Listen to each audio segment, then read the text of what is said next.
नमस्ते।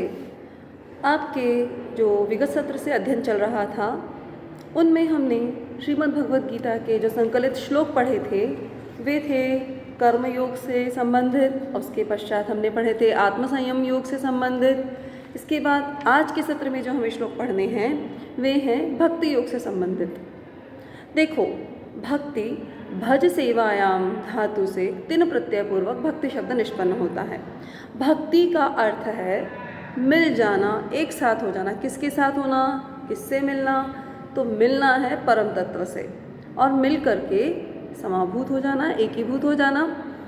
तो ये कैसे संभव होगा, ये भक्ति तत्व हमारे जीवन में कैसे होगा, उसे स्पष्ट करते हुए कृष्ण बहुत सीधे सीधे शब्दों में हमें समझा रहे हैं। और यहाँ ये जो श्लोकों का चयन किया गया है, वह भी बहुत ही सोच समझ करके और बहुत अच्छे से किया गया है। ये साधुवाद का पात्र है बोर्ड, जिसने ये सब इन सभी श्लोकों का गठन किया है, जो हमारे भावी जीवन में कर्म और कर्म के तत्व को निर्धारित करते हैं। उसके पश्चात ज्ञान, आत्मसंयम और भक्ति तत्व को निर्धारण करते हुए जीवन को श्रेष्ठता प्रदान करने वाले ये तत्व हैं। पहला ही श्लोक है, सन्नियम्य इंद्रिय ग्रामम सर्वत्र समबुद्धयः ते प्राप्नुवन्ति मामेव सर्वभूतहिते रताः। सन्नियम्य, सन्नियम्य, नियम्य माने नियमित करके, सन्नियम्य माने बहुत अच्छी प्रकार से संयमित करके, एक जगह स्थित करके, सारी इंद्रियों को उनके विषयों से जो भटक रही है वहाँ से इकट्ठा करके, सब जगह से, सर्वत्र हर जगह से जो चलायमान हमारी इंद्रियां हैं उन सभी को इकट्ठा करके, फिर समत्व बुद्धि रखते हुए, समत्व बुद्धि की बात पहले की जा चुकी है, इसलिए उसको स्पष्ट करना इतना आवश्यक नहीं है। सर्वत्र समबुद्ध है, हर जगह समत्व बुद्धि रखते हुए जब ऐसा आचरण करते हैं तो ते प्राप्नुवन्ति मामेव। भक्ति करने का मतलब किसको है, क्या है, किसको प्राप्त होना है, किसका सेवन करना, उस परम तत्व को। और परम तत्व क्या है? कृष्ण। स्वयं कृष्ण घोषणा करते हैं ना, कृष्णस्तु भगवान स्वयं। वे स्वयं कहते हैं मैं ही परमात्मा हूँ, तू मुझे देख, है ना। तो ते प्राप्नुवन्ति मामेव, यहाँ भी कृष्ण कह रहे हैं कि जो इस प्रकार का आचरण करेंगे, अपनी इंद्रियों को वश में करके सभी के साथ समबुद्धि, समत्व बुद्धि के साथ व्यवहार करेंगे, तो वे मुझे ही प्राप्त करेंगे। और सर्वभूते रता, सभी प्राणियों के हित में वे रत रहने वाले हैं। इसके पश्चात अगले श्लोक में कहते हैं, अद्वेष्टा सर्वभूतानां मैत्रः करुण एव च निर्ममो निरहंकारः समदुःख सुख क्षमी। ऐसा व्यक्ति जो भक्ति करने वाला है, वह व्यक्ति कैसा होगा? तो स्पष्ट करते हैं, अद्वेष्टा, द्वेष रहित होगा, किसी से द्वेष नहीं। द्वेष किसे कहते हैं? गुण और दोष, इन दोनों को देखना, और गुणों से तो द्वेष करना, है ना, गुणों से ईर्ष्या भाव रखना, असूया भाव रखना। तो अद्वेष्टा, द्वेष भाव रखते हैं। सर्वभूतानाम, सभी प्राणियों के प्रति द्वेष भाव नहीं रखना, अद्वेष्टा, सभी प्राणियों के प्रति द्वेष भाव नहीं रखना। मैत्रः, मैत्री करना। करुण एवच, और करुणा, सबके प्रति दया भाव रखना। रामचरितमानस को भी उठाकर देखिए तो आपको वहाँ भी पढ़ने को मिलेगा, दया धर्म को मूल है, पाप मूल अभिमान। यहाँ जो बात कही है, मैत्री सभी के साथ, करुणा, आप साखी भी पढ़ते हैं ना कबीरदास जी के, उसमें भी है कि कबीरा खड़ा बाजार में सबसे सबकी मांगे खैर, न काहू से दोस्ती न काहू से बैर। लेकिन मैत्री, यहाँ मैत्री होना, वो उदासीनता की बात करते हैं, यहाँ कहते हैं नहीं, मैत्री, सभी के प्रति मित्रता का भाव। करुणा एवच, करुणा का भाव। निर्ममः, ममत्व रहित होना। निरहंकार, अहंकार से रहित होना। समदुःख सुख क्षमी, सुख दुख में समान होना और क्षमाशील होना। ये सारी जो चीज़ें हैं, ये सारी चीज़ें हमें क्या बताती हैं कि हमें, तभी हम उस परम तत्व को प्राप्त कर सकते हैं और हमें उस ईश्वरीय तत्व की अनुभूति हो सकती है। कब? जबकि हम अद्वेषी हो जाएं सभी के प्रति, मैत्री भाव रखें, करुण हो जाएं और ममत्व से रहित हो जाएं, अहंकार से रहित हो जाएं, सुख और दुख में समान हो जाएं और क्षमाशील हो जाएं। ये 8 गुण हैं जिनकी चर्चा चित्त प्रसादन उपाय के रूप में पातंजलि योग दर्शन में भी की गई है।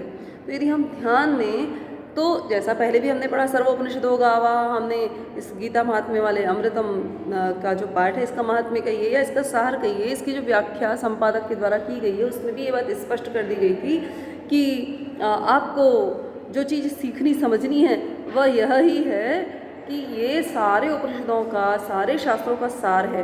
तो वो सार के भी सारभूत 700 श्लोकों के सार के रूप में आपको ये पाठ पढ़ने को मिल रहा है, तो इसमें सारी बातें वैसे ही समाहित हैं। तो यहाँ यदि योग की चीज़ समाहित हो रही है, योग दर्शन की बात आ रही है, तो कोई आश्चर्य वाली बात है नहीं। अद्वेष्टा द्वेष रहित है, सर्वभूतानाम सभी प्राणियों के प्रति जो मैत्री भाव रखता है, करुणा भाव रखता है, निर्ममः ममत्व से रहित है, अहंकार निरहंकार अहंकार से रहित है, सम दुख सुख शमी सुख दुख में समान है, क्षमाशीलता जिसका विशिष्ट गुण है, ऐसे तत्व से युक्त व्यक्ति भक्ति तत्व से संयुक्त होता है और तब परमात्मा तत्व को वह प्राप्त करने में सक्षम हो पाता है। अगला श्लोक कह रहे हैं, यस्मान्न उद्विजते लोको लोको नोद्विजते यः च यः हर्षामर्ष भयोद्वेगैर् मुक्तो यः स च मे प्रियः। देखिए फिर कहा, कितने गुणों की बात की है। यस्मान्न उद्विजते लोकः, लोग जिससे उद्विग्न नहीं होते, लोकान्नोद्विजते च यः, और जो लोगों से उद्विग्न नहीं होता है, हर्ष अमर्ष, अमर्ष माने क्रोध, भय उद्वेग उद्विग्नता जो बेचैनी है उससे जो मुक्त है, यह जो मुक्त है, यह माने जो मुक्त है, स च मे प्रिय, वह ही मुझे प्रिय है। कृष्ण ने स्पष्ट घोषणा कर दी कि मुझे कौन प्रिय है, जिससे लोग उद्विग्न ना हो और लोगों से जो उद्विग्न ना हो, हर्ष क्रोध भय उद्वेग इन सब से जो निर्मुक्त है, इन सब से जो निश्चित रूप से मुक्त है, स च मे प्रिय, ऐसा व्यक्ति ही मुझे प्रिय होगा। यानी लोग किसी से उद्विग्न क्यों हो, व्यवहार खराब हो तो उद्विग्न हो। व्यवहार कैसे, क्रोध का व्यवहार हो। देखिए क्रोध बहुत करेगा तब भी लोग उससे उद्विग्न होंगे, है ना। तो जो क्रोध नहीं करता, बहुत अधिक ममता रखेगा, किसी भी चीज़ की अति सर्वत्र बढ़ जाइए, तो जो व्यक्ति किसी से उद्विग्न ना हो और ना जिससे कोई व्यक्ति उद्विग्न होता हो, ऐसा सभी के साथ सहज भाव रखने वाला व्यक्ति हर्ष और क्रोध और भय उद्वेग इत्यादि दुर्गुणों से जो मुक्त है, वह ही कृष्ण कहते हैं मुझे प्रिय है, इसके अतिरिक्त कोई मुझे प्रिय नहीं है। फिर अगली जो पंक्ति आती है श्लोकों की, वह कुछ ऐसी है, भक्तिमान कौन बनेगा, यो न हृष्यति न द्वेष्टि, यो न हृष्यति जो न तो प्रसन्न होता है, न द्वेष्टि न द्वेष भाव रखता है, न शोचति न शोक करता है किसी विषय का, न कांक्षति न कुछ इच्छाएं करता है मन में, शुभ और अशुभ का जिसने परित्याग कर दिया है, भक्तिमान्य जो भक्ति से युक्त, सभी प्रिय, वह ही मुझे प्रिय है।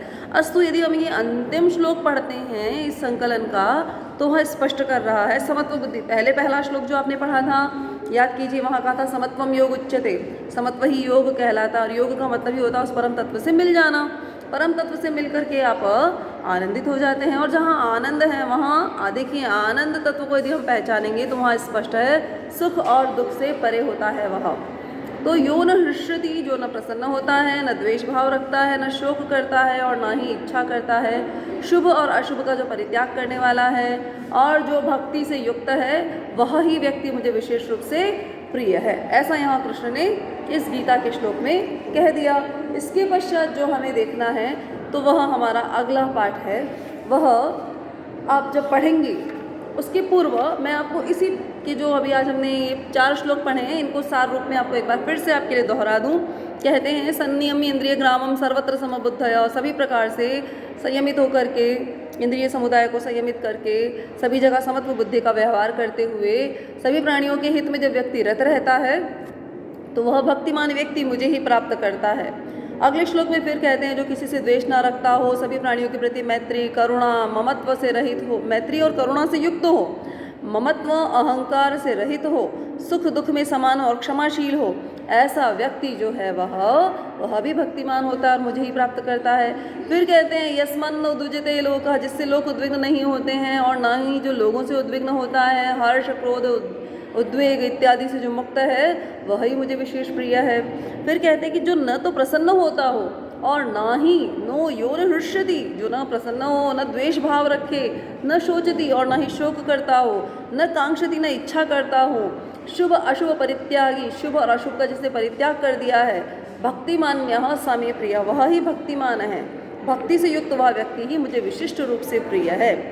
अब जो अगला इस सत्र का जो हमारा पाठ्यक्रम है, इसमें हम पढ़ रहे हैं, यहाँ हमारे 4 पाठ पूर्ण होते हैं। 5वां पाठ जो है हमारा मेघदूत पीयूषम। देखिए अमृत का मतलब भी गीतामृतम, वहाँ हमने अमृत तत्व यानी सार रूप चीज़ें पढ़ी। अब यहाँ मेघदूत पीयूषम कह करके जिस पाठ का संकलन किया गया है ना बच्चों, यह पाठ जो है कवि कुल गुरु कालिदास के द्वारा विरचित मेघदूत नामक जो श्रेष्ठ रचना है उनकी, गीति काव्य के रूप में अत्यंत प्रसिद्ध है। उस गीति काव्य से जो संकलित श्लोक हैं जो कि साहित्य जगत में विशेष महत्व रखते हैं, वैसे तो कालिदास की प्रत्येक रचना साहित्य जगत में विशेष रूप से अपना महत्व रखती है। वह नींव का पत्थर है साहित्य जगत का जो सृजन हो रहा है उसमें, ये मेघदूत, क्योंकि दूत काव्य संभवतः साहित्य जगत में पहली बार ही लिखा गया और वह कालिदास के द्वारा लिखा गया। और दूत भी किसे बनाया? देखिए, सजीव व्यक्ति तो हर जगह दूत बनता है, लेकिन यहाँ कालिदास ने जिसे दूत बनाया वह कोई साधारण नहीं है, बिल्कुल असाधारण वस्तु है। असाधारण वस्तु मैंने इसलिए कहा कि वह मेघ है। अब यह जो कथा है यक्ष की, हेममाली यक्ष की और उसकी प्रिया की, कि किस तरह से उन्होंने अतिशय प्रेम में पड़ करके अपने कर्तव्य से च्युति जब हुई, यानी जब कर्तव्यच्युत हो गया यक्ष, तब उसे जो दंड स्वरूप वियोग का काल बिताना है 1 वर्ष का, उस काल को बिताने के लिए वह रामकूट पर्वत के ऊपर, रामगिरी आश्रम में जो है आम्रकूट जो पर्वत है उस पर्वत के ऊपर रहा है वह। और आषाढ़ के पहले ही दिन उसने जो देखा है एक मेघ को, तो वह मेघ कुछ ऐसा लगा मानो हाथी हो, हाथी, शिशु हाथी है, और वह भी वप्र क्रीड़ा कर रहा है। वप्र क्रीड़ा आप जानते हैं, मस्तक के ऊपर धूल ले करके हाथी उछालते हैं, वह ही क्रिया कर रहा हो। ऐसे उस हाथी को देख करके अपनी प्रिया का तो स्मरण उसे निरंतर हो ही रहा है, क्योंकि वह उससे वियुक्त है। अब वह उससे मिलेगा, कैसे मिले? इतना समय तो बीत चुका है, लेकिन शेष समय कैसे बीते, संदेश देना जरूरी है। संदेश कैसे पहुँचे? संदेश वाहक तो वहाँ कोई है नहीं, इसलिए संदेश वाहक के रूप में उसने मेघ को चुना है और मेघ को ही वह दूत बना करके भेज रहा है। तो मेघ को देखना, मेघ को देख करके यक्ष की उत्सुकता, फिर यक्ष का वियोग, यक्ष के वियोग में उसकी स्त्री का वियोग, साथ ही जो संदेश दिया जा रहा है उस संदेश में पूरे रास्ते का वर्णन, यानी वहाँ मार्ग की जो भौगोलिक परिस्थितियाँ हैं उनका वर्णन, प्राकृतिक परिस्थितियों का वर्णन, सुंदर नगरों के भीतर जो जीवन है, नागरिक जीवन है उसका वर्णन, जो ग्राम्य जीवन है मार्ग में पड़ने वाले ग्रामों का, उनका वर्णन, मतलब कुल मिलाकर बहुत ही सुंदर चित्रण यहाँ मेघदूत में कालिदास के द्वारा किया गया है। उस मेघदूत को हम अपने पंचम पाठ में मेघदूत पीयूषम के रूप में पढ़ेंगे। यहाँ कतिपय जो श्लोक हैं वे पूर्व मेघ और उत्तर मेघ दोनों से लिए गए हैं। अब पूर्व मेघ क्या है, उत्तर मेघ क्या है, इसका जो हम जब अध्ययन करेंगे तब मैं आपको बताऊंगी कि कालिदास ने ये जो मेघदूत लिखा है, जहाँ अत्यंत उद्विग्न होकर के यक्ष के द्वारा अपनी प्रिया को संदेश पहुँचाने के लिए यह भी भूल उससे हो रही है कि मैं किससे दे रहा हूँ, सजीव व्यक्ति को संदेश दे रहा हूँ या निर्जीव को संदेश दे रहा हूँ, यह भी उसकी चेतना इतनी शून्य हो गई है। बस उसे अपने वियोग को अभिव्यक्त करना है, तो वो जो अभिव्यक्तिकरण है और जो कालिदास का इतना सुंदर भाव प्रकटीकरण करवाया जा रहा है, मानवीय भावों का अत्यंत गहन और सूक्ष्म चित्रण, जो मनोभाव है उनका चित्रण लेखनी के माध्यम से कालिदास ने किया, अत्यंत उत्कट कोटि की यह उसकी रचना है। और यह जो रचना है हम पढ़ेंगे तो हमें बहुत आनंदित करेगी, आपको भी पढ़ने में बहुत अच्छा लगेगा, क्योंकि कालिदास को आप और भी आगे पढ़ेंगे। यदि आप आगे संस्कृत साहित्य पढ़ते हैं तो कविकुल गुरु की उपाधि कालिदास को मिली हुई है। यह बहुत श्रेष्ठ कवि रहे हैं, यद्यपि इनका प्रारंभिक जीवन जो है थोड़ा सा ऐसा रहा है जिस पर कहा जाता है कि किंवदंती है ऐसे कि कालिदास पूर्व में मूर्ख व्यक्ति थे, और तिलोत्तमा नाम की अथवा तो विद्योत्तमा नाम की इनकी जो पत्नी है वह एक राजकुमारी थी और बहुत विदुषी महिला थी। वह प्रत्येक व्यक्ति के साथ शास्त्रार्थ किया करती थी और उसने यह शर्त रखी हुई थी कि जो मुझे शास्त्र में पराजित करेगा मैं उसी के साथ विवाह करूंगी। कई व्यक्तियों के साथ उसका शास्त्रार्थ हुआ, किंतु उसने सभी को पराजित कर दिया।